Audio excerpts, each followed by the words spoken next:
والصلاة والسلام على سيدنا محمد وآله الطاهرين اللهم صل على محمد وآل محمد اللهم وفقنا وجميع المشتغلين خصوصا الحاضرين بحق امیر المؤمنین۔ شیخ اعظم انصاری رحمۃ اللہ تعالی علیہ روایات کے ذریعے سے جو بطلان بیع فضولی پر استدلال کیا ہے، ان سے جواب دیتے ہوئے اس روایت سے، جو روایت قاسم ابن فضل، جس میں یہ بیان ہوا تھا کہ روایت میں کہ امام سے پوچھا گیا کہ ابن رسول اللہ، ایک شخص نے فلان خاتون سے زمین خریدی ہے اور اس خاتون کا تعلق فلان خاندان سے،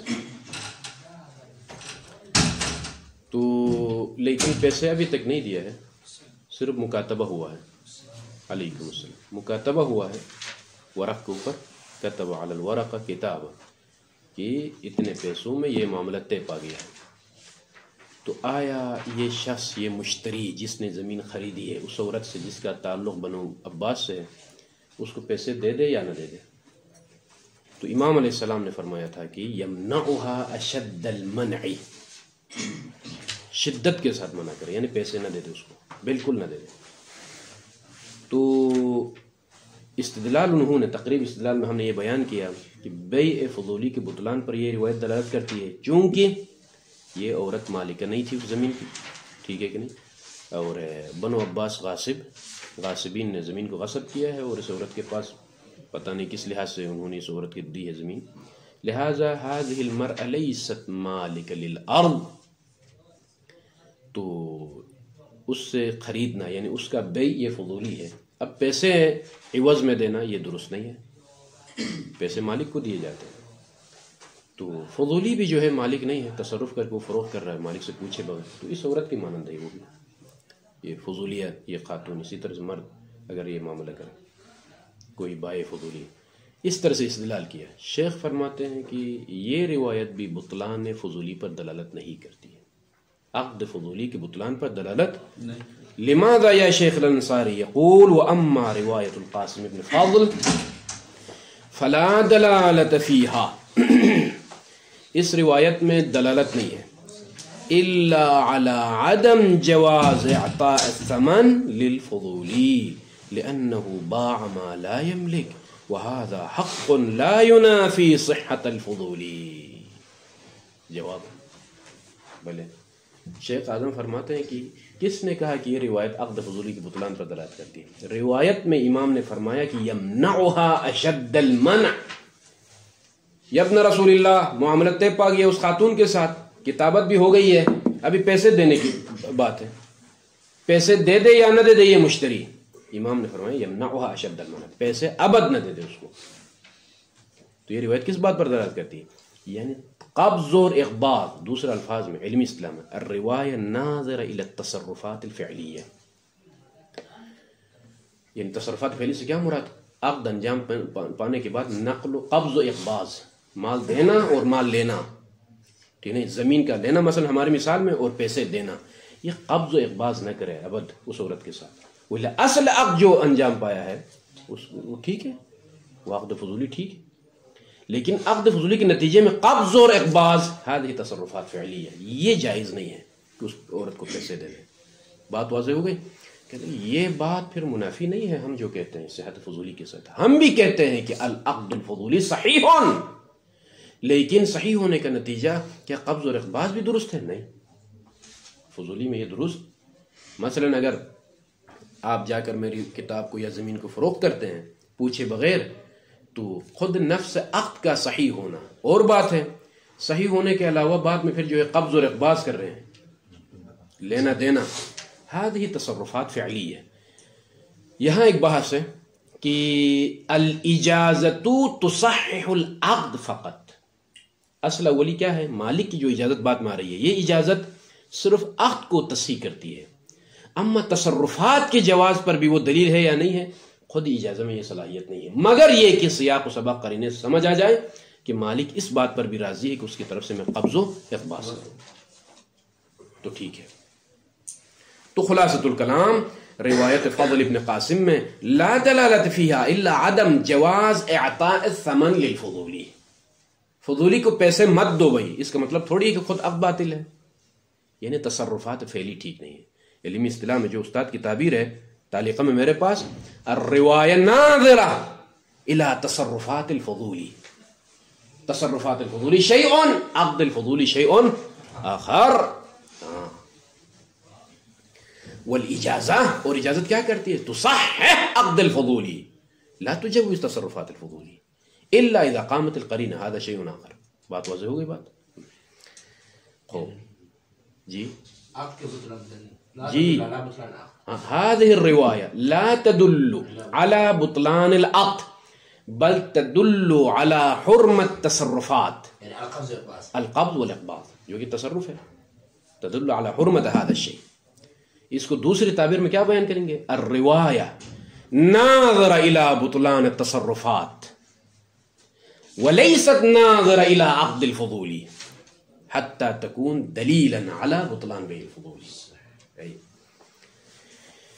لماذا اعطاء ثمن ٹھیک نہیں ہے؟ لأنه باع ما لا يملك، جس چیز کا مالک نہیں اس کو فروخت کیا، پیسے بھی لے لے وہ نہیں، پیسے اگرچہ مالک کی خاطر لے لے نہیں لے سکتا، ہاں یہ ذہن میں رکھے، فضولی میں اگرچہ پیسے میں لے رہا ہوں، مثلا میں فضولی ہوں لیکن مالک کو دے دوں گا نہیں، یہ لینا بھی ٹھیک نہیں ہے آپ کے لیے جب تک مالک کی اجازت متضمن نہ ہو لینے میں۔ ہاں وَهَذَا، اور یہ کیا، یہ عدم جواز اعطاء ثمن، فضولی کو ثمن نہ دینا، عوض نہ دینا، یہ حق لا ينافی صحت الفضولی، خود عقد فضولی کی صحت کے ساتھ اس کی کیا منافات ہے؟ ہم بھی کہتے ہیں، جو ہم قائلین بصحت فضولی ہے، ہم بھی کہتے ہیں کہ خود عقد ٹھیک ہے لیکن جو ہے فضولی کو قبض اور اقباض نہ کرے فضولی کے ساتھ، یہ فضولی جو قائلین بالصحہ ہے وہ بھی یہی کہتے ہیں، کوئی مشکل نہیں خلاص۔ اس کے بعد وَأَمَّا تَوْقِيعُ الصَّفَّارِ، کیا تھی توقیع صفار؟ لفظ نشر غیر مرتب، فی توقیع العسکری علیہ الصلاۃ والسلام لا يجوز بیع ما لیس یملک۔ ایک اور قرات ہے انشاءاللہ وہ بعد میں، جب آخری میں فضولی کی بحث ہے وہاں پر پھر لا یملک لیس ما یملک، بلے یہاں پھر فی الحال لا یملک پڑھے معلوم، بلے یملک کی تعبیر، معلوم کی تعبیر وہاں استعمال ہوتی ہے جہاں شیء قابل ملکیت ہے شرعاً، ٹھیک ہے نہیں؟ مثلا جو ہے کوئی بھی حلال چیز جو ملکیت میں آ سکتی ہے، حنطہ و شعیر و فلان زمین و شجر و، لیکن لا یملک یعنی لیس قابل للملکیہ شرعاً کالخمر والخنزیر اجلکم اللہ، مثلا لا یملک هذا الشيء شرعاً۔ تو مجہول کی تعبیر اس بات کی طرف اشارہ کرتی ہے کہ جو قابل تملک ہے ہی نہیں، وہ مقصود نہیں ہے یہاں پر، ہاں شیء له صلاحیہ شرعاً بأن یملک ولكن هذا الشخص ليس مالکا لهذا، مثلا کتاب ہے کہ نہیں قابل للتملک شرعاً کوئی مشکل نہیں ہے لیکن انا لست مالکا، اس کو کہتے ہیں لیس یملک۔ یا وہ چیز جس پر قدرت ہے وہ بھی کہہ سکتے ہیں، جس پر مثلا پرندوں کا بیچنا مثلا وہ اس میں بھی ہے، بلے قابل مملوک ہے لا یملک ہے، بلے چونکہ مباحات عامہ لا یملک، بلے ملک شخصی میں نہیں ہے وہ۔ خوب اس میں امام نے جو فرمایا کہ جو ہے لا یجوز البیع ما لیس یملک، یہ نفی جواز البیع فیما لا یملک، یعنی کیا مطلب فیما لا یملک؟ علیکم السلام۔ فیما لا یملک کس معنی؟ بمعنی وقوعه للبائع على جهة الوجوب واللزوم، على جهة الوجوب واللزوم، لا يجوز البيع، عدم جواز البيع، بل لا يجوز البيع، عدم جواز البيع کس معنی میں ہے عدم جواز البيع؟ بمعنى وقوعه للبائع، یعنی عدم وقوعه للبائع على جهة الوجوب، وجوب سے مراد کیا ہوگا؟ واللزوم، عطف تفسیری ہے، جہت الوجوب واللزوم عطف تفسیری ہے، کس معنی میں؟ وہی وجوب اور لزوم جو پہلے صفحے پر ہم نے کہا ہے، وجوب اور لزوم یعنی صحہ فعلیہ، نہیں کہ لزوم بمعنی مقابل جواز، اس معنی میں نہیں، بیع لازم بیع جائز وہ معنی نہیں ہے یہاں پر، بيع لازم بيع واجب، هنا وجوب بمعنى الصحة فعلية، يعني لا يجوز لك البيع فيما لا يملك، يعني هذا البيع لا يترتب عليه الأثر الفعلي الآن. یہ ہے نفی جواز کا معنی. شیخنا الانصاری کوئی وحی نازل ہو رہی ہے آپ کے اوپر، کسی بات سے سمجھائے کہ یہاں سے مجھے یہ بات سمجھ آ رہی ہے. وَيُؤَيِّدُهُ، یہ جو میں نے معنی بیان کیا کہ لا يجوز البيع ما ليس يملك کا معنی، کیا معنی بیان کیا؟ یعنی هذا البيع لا يترتب عليه الوجوب واللزوم، يعني فعلا الصحة فعلية لا تترتب. کہاں سے؟ يؤيده، يعني يؤيد هذا الحمل على هذا المعنى تصريحه عليه السلام. یہ فائل ہے تصریحه علیہ السلام بعد تلك الفقرة، چونکہ روایت طویل ہے، ایک حصہ شیخ نے نقل کیا، دوسرا حصہ اس بوجوب البيع فيما يملك. روایت توقیع امام عسکری میں کیا ہے پہلا جملہ؟ لا يجوز البيع بما ليس يملك وقد وجب البيع. دوسرا فقرہ وقد وجب البيع فيما يملك على ما يملك. ما يملك میں بيع واجب ہے، ما لا يملك میں بيع واجب نہیں ہے. واجب نہ ہونے کا مطلب لا يجوز البيع فيما لا يملك میں وہاں پر عدم ترتب فعلی ہے. اما فيما يملك میں اگر بيع کو انجام دے تو ترتب فعلی ہے، صحت فعلی ہے. فيما يملك میں اگر وہاں صحت فعلی ہے، وہاں لا يجوز البيع میں یعنی اثر فعلی فی الحال مترتب نہیں ہوگا. فلا دلالة على عدم وقوع البيع لمالكه اذا اجاز. لیکن اگر جو ہے مالک کے لیے فروخت کرے اور مالک بعد میں اجازت دے دیں تو وہ جائز نہ ہونے پر اس روایت میں اشارہ بھی نہیں ہے اس بات کی طرف. لا تتعرض الى هذا الجانب الذي نريد نحن صحة اثباته. خوب يعني بعد تلك الفقرة بوجوب البيع يعني بلزوم البيع. لزوم البيع يعني الصحة الفعلية بدون توقف على الإجازة فيما يملك. اگر انسان اپنی کتاب کو فروخت کرے ختم، بس بدون بات کسی چیز پر موقوف نہیں ہے. نقل انتقال تملک صحت فعلی ابھی حاصل ہوتی ہے. بلے تو یہ مقصود ہے. فإذن إذا كنت لست مالكا لهذا الشيء وبعت فلا لزوم یعنی فلا وجوب. یہ معنی ہے لا يجوز البيع کا معنی فلا وجوب. لا يجوز البيع یعنی لا وجوب لا لزوم. یہ معنی کہاں سے کیا؟ لا وجوب لا لزوم بات والے فقرے سے. دوسرا فقرہ وقد وجب البيع کہا. وقد وجب البيع کے مقابلے میں فقرہ اولا میں لا يجوز البيع استعمال ہوا ہے، یعنی لا يترتب الاثر الفعلی. یہ معنی. اما اذا بيع للمالك واذا اجاز المالك کہتے ہیں کہ فلا دلالة على عدم، یعنی الروایہ غیر ناظر الى ما نريده، جس کے ہم صحت کے بڑے صدد میں ہے ثابت کرنے کی، اس کے بطلان کی طرف اس روایت میں اشارہ نہیں ہے. وبالجملہ خلاصۃ الکلام فالانصاف انه لا دلالة في تلك الاخبار باسرها. جتنی بھی روایتیں بطلان پر لے کر آئے ہیں وہ تمام کی تمام روایات لا دلالة فيها على عدم وقوع بيع غير المالك للمالك اذا اجاز. دوسرا الفاظ میں عدم وقوع بيع الفضولی للمالك اذا اجاز، اس پر دلالت نہیں ہے. ولا تعرض في هذه الروايات الا لنفي وقوع البيع للعاقد وهو الفضولي. ایو الفضولی آپ کے لیے یہ عقد واقع نہیں ہو سکتی. یہ ہے لب الباب تمام روایات کا. اما جو ہم جس چیز کی صدد میں ہے کہ اگر مالک کے لیے عقد کو انجام دے دے اور بعد میں رضا آ جائے لا تعرض في هذه الرواية لهذا الجانب. بعون اللہ تعالی انتہینا من الروایات. اب آ جائے تیسری دلیل ان کی. دلیل اول کیا تھی بطلان پر؟ الآیات. دلیل ثانی روایات من السنہ. الدلیل الثالث الاجماع علی البطلان. ما شاء اللہ. ٹھیک ہے. ادعاہ الشیخ طوسی فی الخلاف، دعویٰ بھی کیا ہے اجماع کا اور ساتھ ساتھ کیا اعتراف کرتے ہیں؟ معترفا حال کون الشیخ طوسی معترفا بأن الصحة مذهب قوم من اصحابنا. یا شیخ اجماع کا دعویٰ بھی کرتے ہیں، ادھر سے کہتے ہیں ہماری جماعت میں سے علماء کی ایک جماعت نے کہا کہ جو ہے یہ کیسے ہو سکتا ہے؟ دعویٰ اجماع بھی ہو اور ادھر سے معترفا بأن الصحة صحت الفضولی مذہب قوم ایک فرد کی نہیں، مذہب قوم من اصحابنا، فکیف نجمع بین الدعوى اجماع، وہ بھی شیخ طوسی ستون مذہب، اور ادھر سے شیخ طوسی اعتراف بھی کرے کہ قوم من مذہبنا، وہ بطلان کی کہتی ہے. لیکن کہا کہ میں معذرت خواہ ہوں اس قوم سے جنہوں نے بطلان کا کہا ہے. شیخ صاحب بطلان کا جنہوں نے کہا ان سے میں معذرت خواہ ہوں، معتذرا. یعنی کیا مطلب؟ اجماع پر میں ڈٹا رہوں گا بھلے ان کی مخالفت سامنے کیوں نہ آئے، پھر بھی میں کہوں گا اجماع ہے، اس لیے کہ میں معذرت خواہ ہوں عن ذالک، اس مخالفت سے. یہ جو صحت ہے نا، صحت مذہب قوم، اس یہ جو مخالفت ہے دوسرے الفاظ میں، ان کی اس مخالفت سے میں معذرت خواہ ہوں.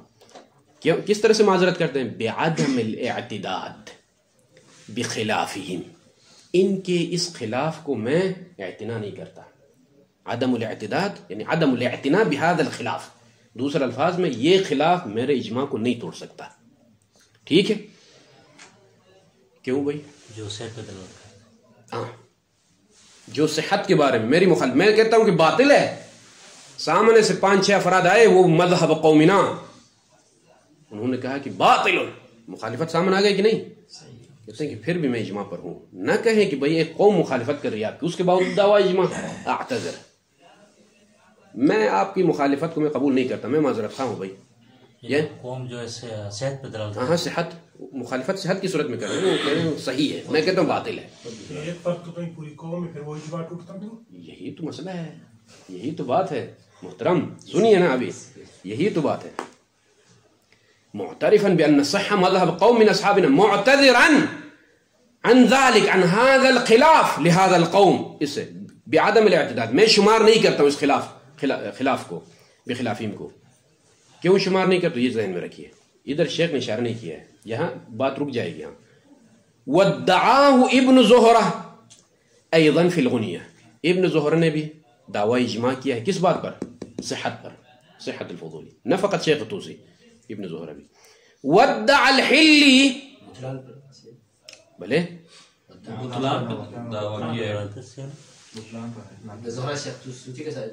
یہ شیخ طوسی کے ساتھ نہیں ہے،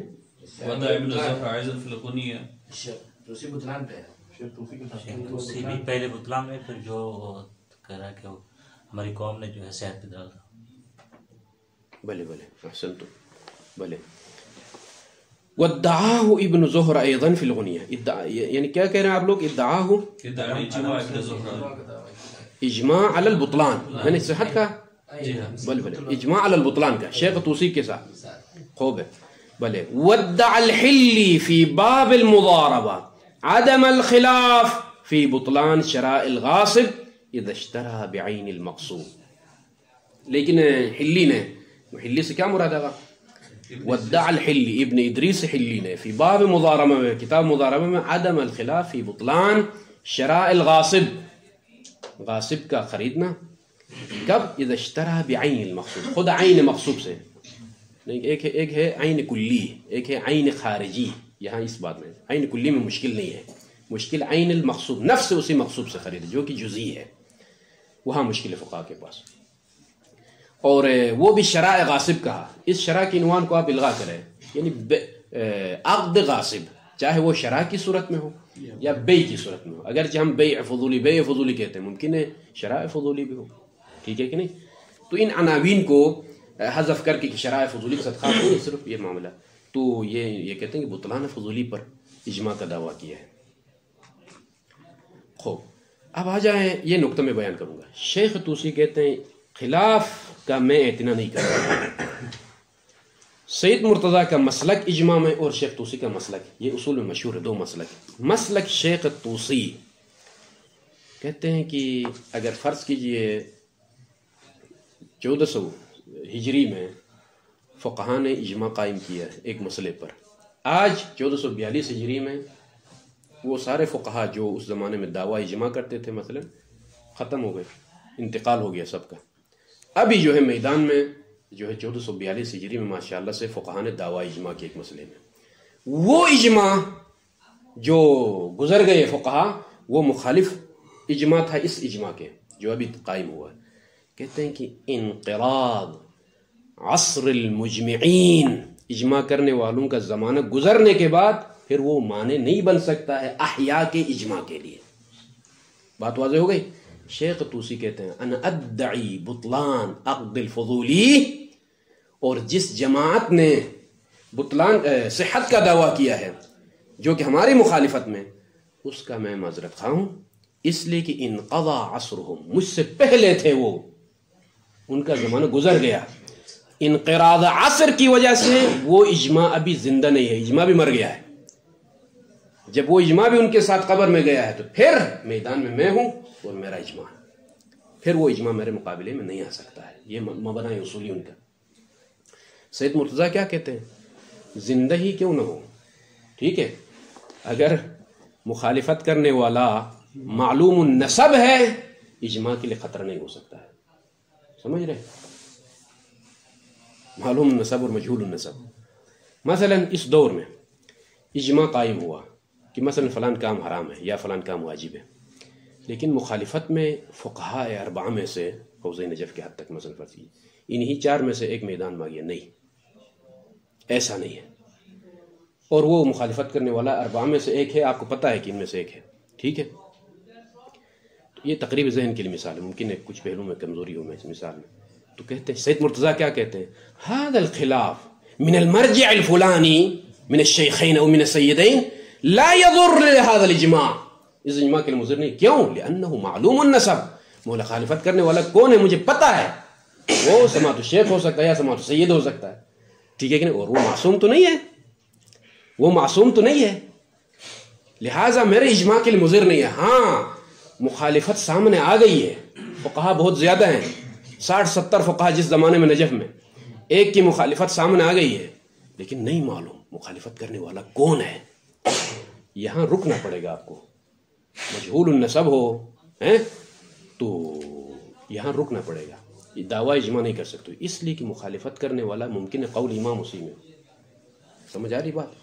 يمكن هو الامام الذي يخالف لهذا هو قول الامام.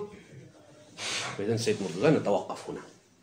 فمسلك الشيخ الطوسي رضوان الله تعالى عليه بعد انقراض عصر المجمعين لا يضر اجماع العصر. ٹھیک ہے، بات واضح ہو گئی. اسی لیے کہتے ہیں کہ بعدم الاعتداد بخلافهم. اب جواب شیخ اعظم الانصاری، معلوم النسب مرد مجاہد بھی میدان میں، شیخ انصاری یہ دعویٰ جو کر رہے اجماع، والجواب عدم الظن بالاجماع یا شیخنا الطوسی بل الظن بعدمی. آپ دعویٰ اجماع کر رہے ہیں، بلے عدم الظن بالاجماع، اجماع ہونے کے بارے میں شیخ انصاری کے پاس ظن تک نہیں ہے، بلکہ آگے بڑھ کہتا ہے کہ بل الظن بعدم الاجماع ہے، اجماع نہ ہونے کے بارے میں پاس ظن. کیا بات ہے. بعد ذہاب، ذہاب پڑھی بھائی، ذہاب نہیں، غلط ہے. ذہاب مصدر قانونی ذہاب ہے، ذہب یذہب کا کیا ہے؟ ذہاب. یہ قرآن میں بھی ہے، نکالیے بعد میں سرچ کر کے، ٹھیک ہے. بلے بعد ذہاب معظم القدماء کالقدیمین والمفید والمرتضی. بعض نے کہا کہ قدیمین کے لیے عطف تفسیری ہے، مراد وہی مفید اور مرتضی ہے کہا، لیکن شاید اس قدر دقیق نہیں اس میں، ٹھیک ہے کہ نہیں. قدیمین سے مراد کچھ اور ہے، ممکن ہے ابن جنید کے ساتھ کوئی احسنتم، ابن عقیل اور ابن جنید، یہ احتمال زیادہ قوی ہے. خوب والشیخ بنفسه فی النہایہ، ایک رائے تھوڑی ہے شیخ طوسی کی، یہ بھی مشکل ہے.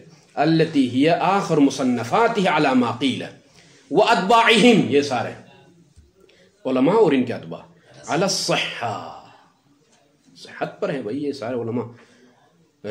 اور وإطباق المتأخرین علیہ علی الصحہ، متأخرین کے اتفاق اس بات ہے. عدا فخر الدین و بعض متأخر المتأخرین، مقدس اردبیلی وغیرہ وغیرہ، انہوں نے متأخرین میں سے کچھ علماء نے مخالفت کی، باقی سب ماشاءاللہ سے صحت کے ساتھ. انتہینا من هذا المطلب. الرابع ما دل من العقل والنقل. کافی ہے. صلی اللہ علی محمد وآلہ وسلم.